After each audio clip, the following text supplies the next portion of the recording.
Assalamualaikum warahmatullahi wabarakatuh. Perkenalkan, nama saya Duyanto Nugraha. Saya guru geografi di SMA Negeri 5 Kota Cirebon, sekaligus sebagai mahasiswa PPG dalam jabatan dengan LPTK di Universitas Negeri Yogyakarta dengan nomor peserta PPG 2015 07292145 dan nomor induk mahasiswa PPG UNY dengan nomor 231023600006. Terima kasih.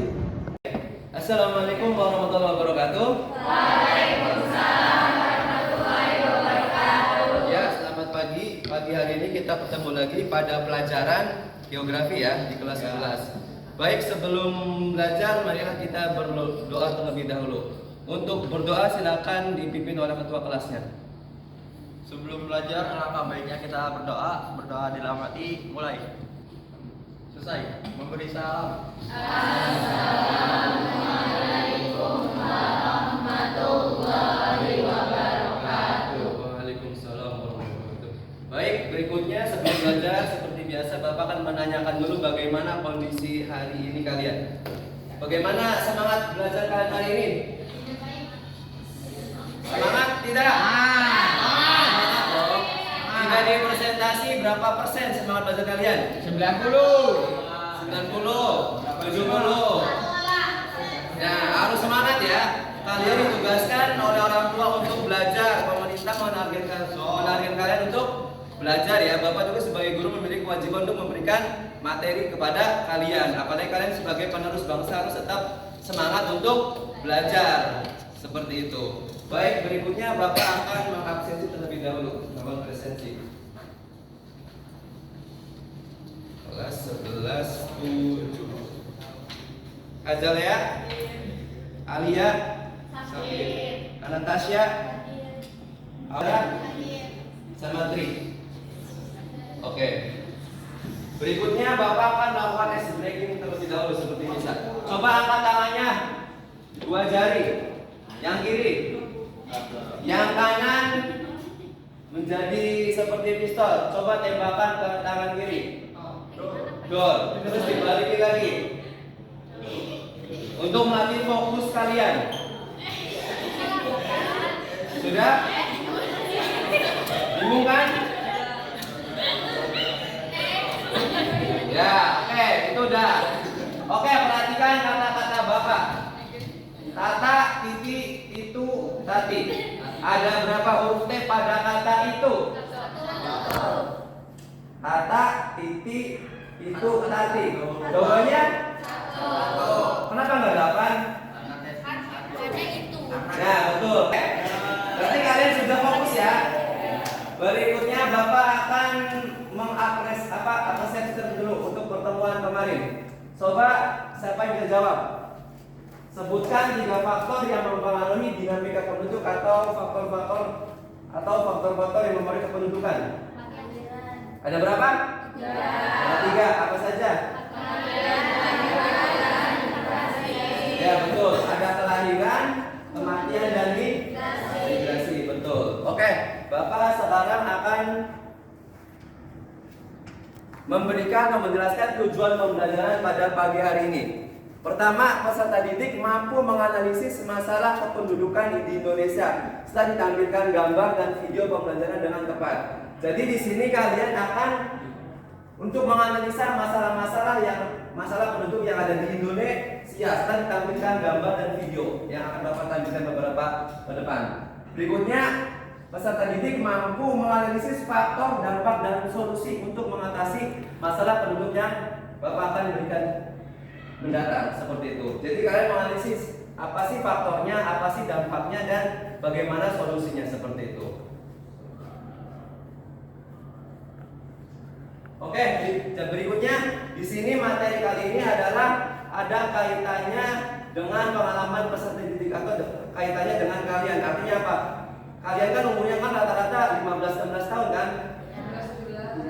Ada yang 17. Nah, bagi yang belum memiliki KTP, sebentar lagi kalian akan memiliki dokumen resmi dari negara. Artinya materi hari ini adalah memiliki pengalaman tersendiri untuk kalian. Sehingga Bapak juga berharap kalian untuk berpikir kritis. Nanti suatu saat atau beberapa bulan ke depan kalian akan memiliki sebuah namanya KTP seperti itu.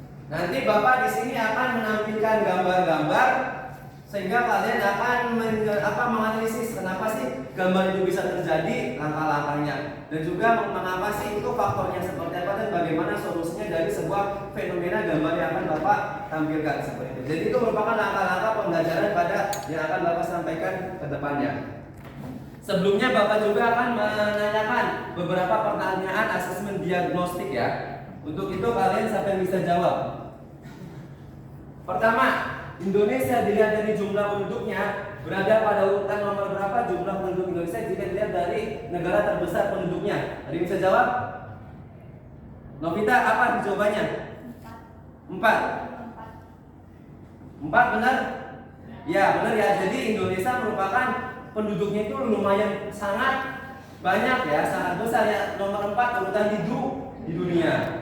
Berikutnya, sebutkan urutan 4 besar negara paling banyak penduduknya. Aurel, apa jawabnya? Tiongkok, India, Amerika, Indonesia. Betul? Ya, Malaysia masuk nggak? Enggak ya, ya betul ya. Jadi kalian tahu Tiongkok? Ya, Tiongkok itu dulu itu bahasanya itu Cina ya. Cuma sekarang lebih dihaluskan lagi dengan menggunakan bahasa Tiongkok. Tahu Tiongkok kita tahu sendiri wilayahnya cukup luas. Berikutnya yang kedua adalah negara India, Amerika, dan juga Indonesia.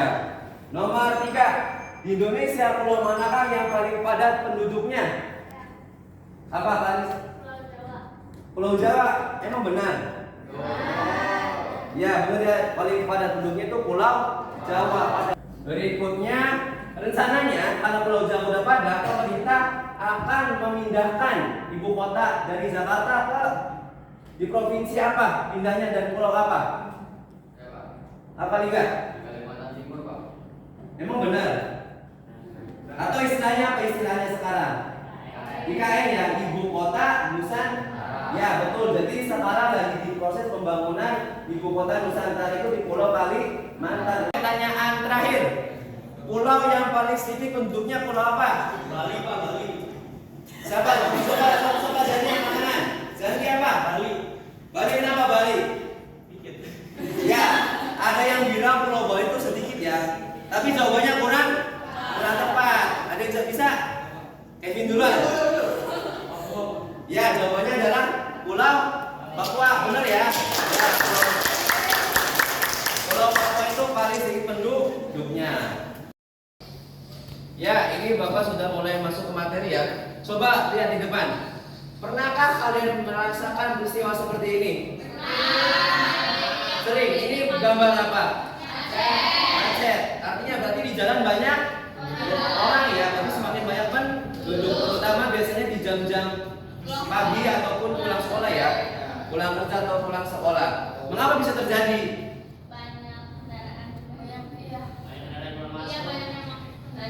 Berarti selain banyak kendaraan, apa? Yang pasti banyak kan penduduk. Apa saja sih masalah pendudukan yang kalian ketahui? Apa saja?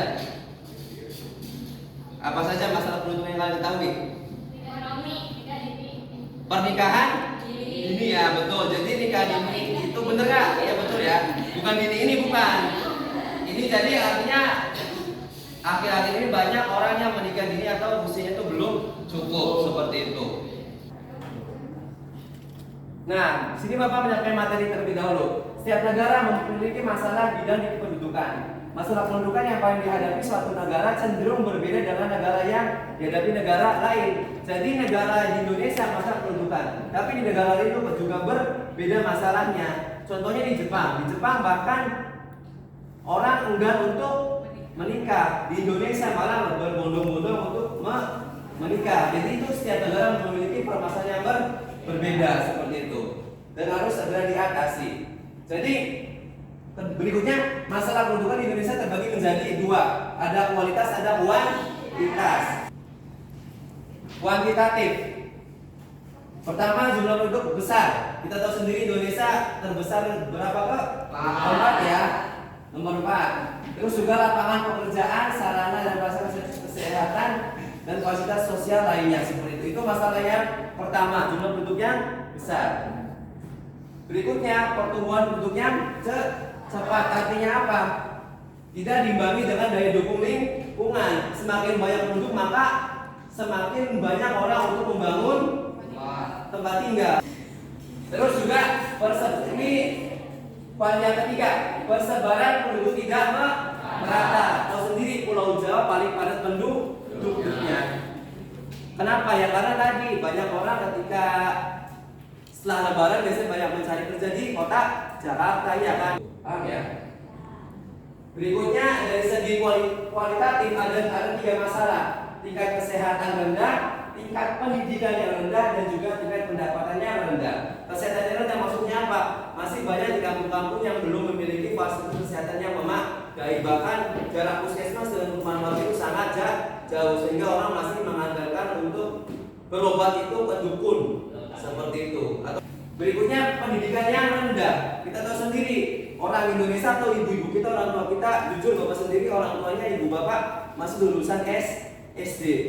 Mungkin di sini orang tua kalian sudah minimal SMA lah ya, seperti itu. Berbanding terbalik dengan di luar negeri, rata-rata minimal sarjana kalau di luar negeri orang apa lulusannya. Berikutnya tingkat pendapatan yang rendah. Artinya apa? Masih mendapatkan penghasilan sebulan itu masih di bawah nilai ambang batas atau di bawah UMR seperti itu. Makanya ada beberapa terjadi masalah yang diakibatkan oleh dari pendapatan yang rendah tersebut. Baik Bapak, di sini akan menampilkan video YouTube untuk menambah referensi kalian atau materi hari ini.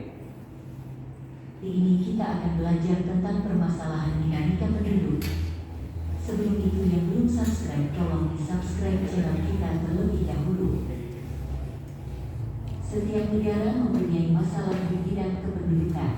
Masalah kependudukan yang dihadapi suatu negara cenderung berbeda dengan negara yang dihadapi negara lain, yang cukup serius dan harus segera diatasi. Permasalahan-permasalahan dinamika penduduk dapat dikelompokkan sebagai berikut. Yang pertama, masalah penduduk yang bersifat kuantitatif atau jumlah. Ini terdiri dari jumlah penduduk besar, pertumbuhan penduduk cepat, dan persebaran penduduk tidak merata. Tadi videonya sudah cukup jelas tentang masalah-masalah kependudukan ya. Nah, di sini Bapak akan memberikan stimulus atau beberapa gambar masalah-masalah yang ada di Indonesia. Untuk itu nanti Bapak akan mengharapkan kalian untuk memecahkan masalah yang ada di gambar tadi. Nanti kalian akan diberikan gambar atau gambar ini nanti kalian akan dianalisa oleh kalian. Nanti berkelompok ya seperti itu. Bapak di sini nanti berkelompoknya 6 satu kelompok maksimal 6 anak ya, 5 sampai 6 anak. Seperti itu. Ini gambar yang pertama. Gambar yang kedua, ini gambar pertama gambar apa? Nyari kerja dan permukiman umum ya. Berikutnya gambar ya, pasti ada sangkut pautnya kan. Silakan kalian gali sendiri. Nanti Bapak akan bagikan LKPD-nya. Kalian analisa. Yang ketiga gambar ini jumlah penduduk mayoritas ada di Pulau Jawa, artinya persebarannya tidak merata. Dan bawahnya gambar ketika mudik, artinya banyak orang yang pergi ke kampung-kampung seperti itu. Berikutnya masalah apa? Puskesmas, kesehatan kan? Ini gambarnya kematian, ada anak yang gizinya kurang baik seperti itu, dan jumlah puskesmas yang masih sedikit. Berikutnya tingkat pendidikan yang masih rendah, masih banyak orang tua yang sedang ingin melaksanakan atau mencari pendidikan atau sekolah lagi atau paket C seperti itu. Yang terakhir masalah pendapatan. Pendapatan Indonesia masih cukup rendah dibanding negara lainnya. Berikutnya Bapak akan menugaskan untuk diskusi kelompok ya. Silakan berkumpul dengan kelompoknya. Untuk kelompoknya Bapak arahkan yang menjawab asesmen diagnostik tadi. Tadi yang menjawab kan Novita, Lingga, Kevin, Azalea, siapa lagi? Sama Clarissa ya? Sama Aurel satu lagi. Oke, sekarang silakan untuk bergabung dengan kelompoknya masing-masing. Silakan mejanya diatur untuk berdiskusi kelompok. Bapak, untuk ketua kelompoknya silakan maju ke depan untuk membagikan LKPD. Dan sekaligus Bapak arahkan langsung dibuatkan di Canva ya. Paham? Dianalisa. Di sini juga ada petunjuknya. Kalian mencari faktornya apa, dampaknya apa, dan juga solusinya. Bapak arahkan juga di Canva, tapi di sini juga dikerjakan juga untuk sebagai mitigasi apabila di Canva-nya ada sedikit error seperti itu. Paham? Untuk ketua kelompoknya maju ke depan dan yang lainnya silakan bergabung dengan kelompoknya. Silakan mejanya disusun. Oke, sekarang kalian diberikan waktu untuk mengerjakan ini ya. Seperti itu. LKPD-nya sudah Bapak jelaskan kembali. Di situ ada faktornya apa, dampaknya apa, dan solusinya untuk dikerjakan. Dan juga ditampilkan di Canva juga ya, seperti itu. Paham? Dan juga disarankan juga untuk cari jawabannya selain dari internet juga dari buku ya. Buku kalau dibagikan dari pihak sekolah, silakan dibuka bukunya seperti itu. Ada tidak? Ada kan? Ini jawaban coba dari internet ya. Nanti di Canva juga ya, dibikin Canva ya. Nanti ditampilkan di presentasi ke depan seperti itu. Bapak selain habis ini Bapak akan melakukan game juga ya, biar kalian tidak jenuh. Halo halo Bandung. Nanti kalian balon ini diestafetkan. Yang berhenti, ketika Bapak stop lagu ini, kalian harus bisa jawab. Paham? Paham ya? Estafetkan.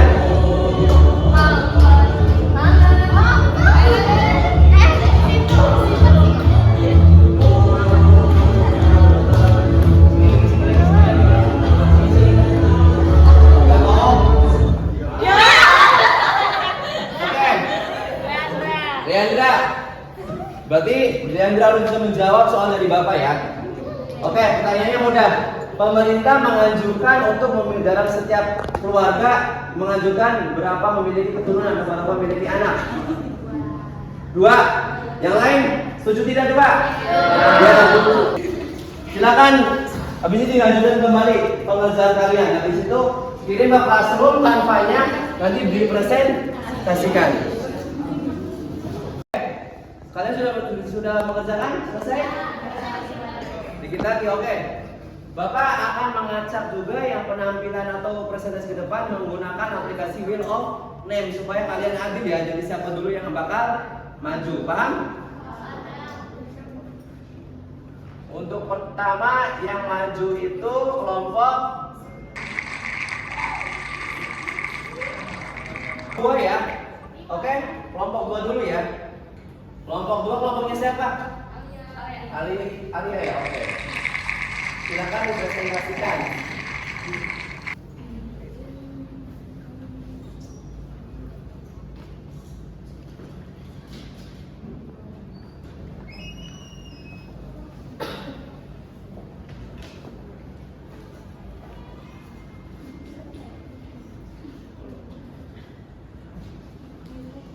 Segini cukup kan? Silakan operatornya megang mouse-nya untuk digeser ke bawah. Yang lainnya kalian simak seperti itu. Dan nanti jika ada yang nanya ya untuk menanggapinya, kalian fokus ke depan terlebih dahulu. Assalamualaikum warahmatullahi wabarakatuh. Waalaikumsalam warahmatullahi wabarakatuh. Kami dari kelompok 2 ingin mempresentasikan hasil kerja kami.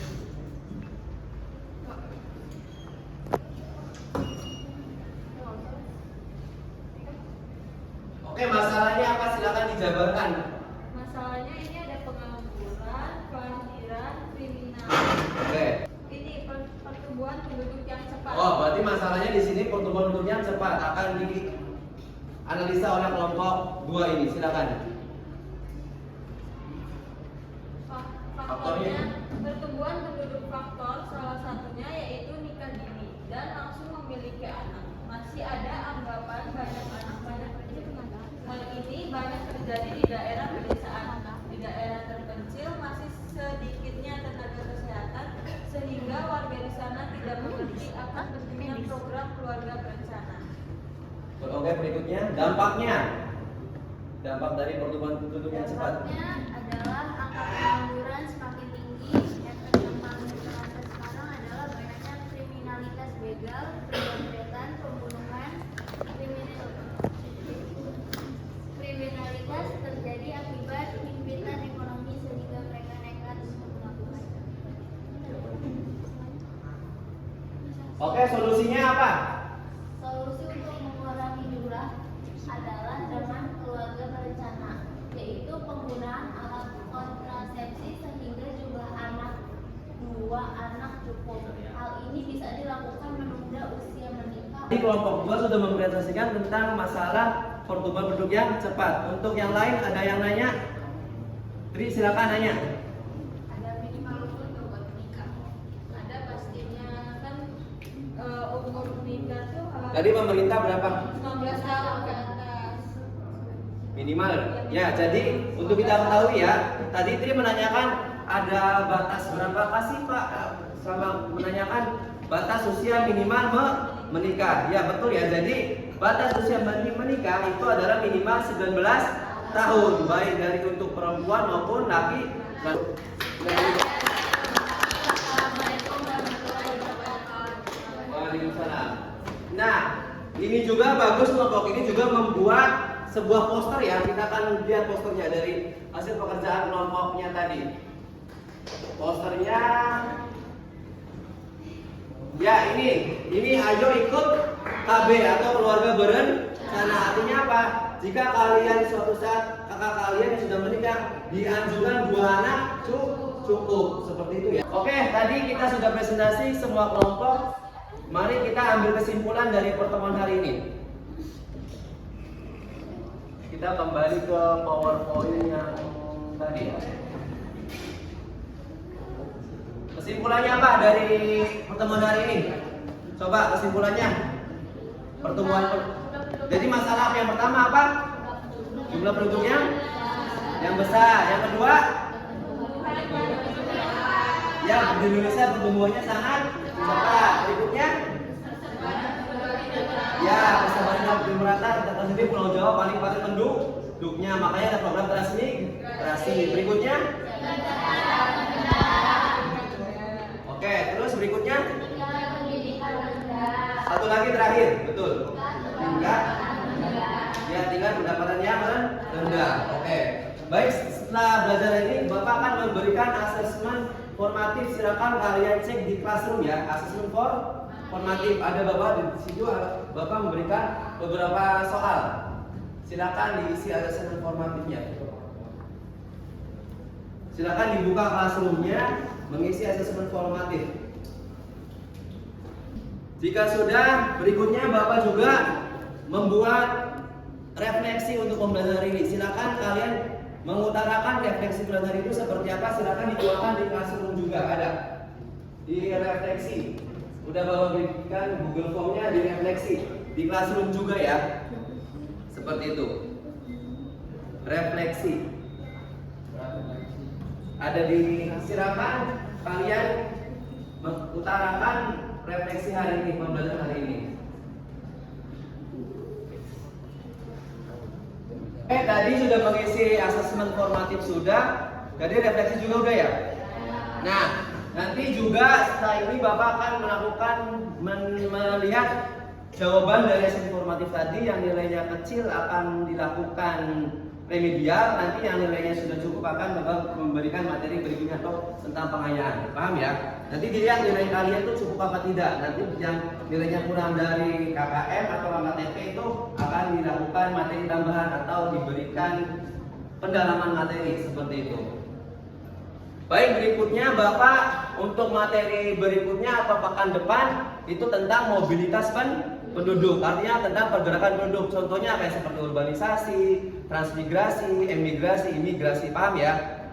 Nah, juga Bapak akan menugaskan kalian untuk pekerjaan rumah atau PR. Silakan tulis PR ini, kalian cari jawabannya sendiri maupun bisa mencari di internet. Yaitu tentang bagaimana pendapat kalian dengan pemindahan ibu kota ke Kalimantan dan berikan argumentasi dampak positif dan dampak negatifnya seperti itu. Ada yang ditanyakan untuk hari ini? Cukup? Cukup? Jika sudah cukup, kita akhiri dengan doa. Untuk doa dipersilakan untuk doanya.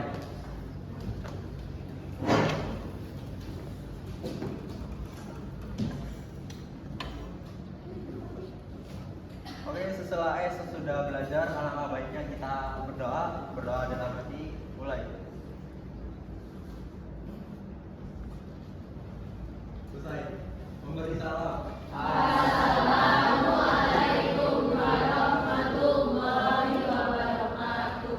Waalaikumsalam. Oke, terima kasih. Silakan diberikan lagi mejanya dan mungkin dimasukkan ke dalam tas.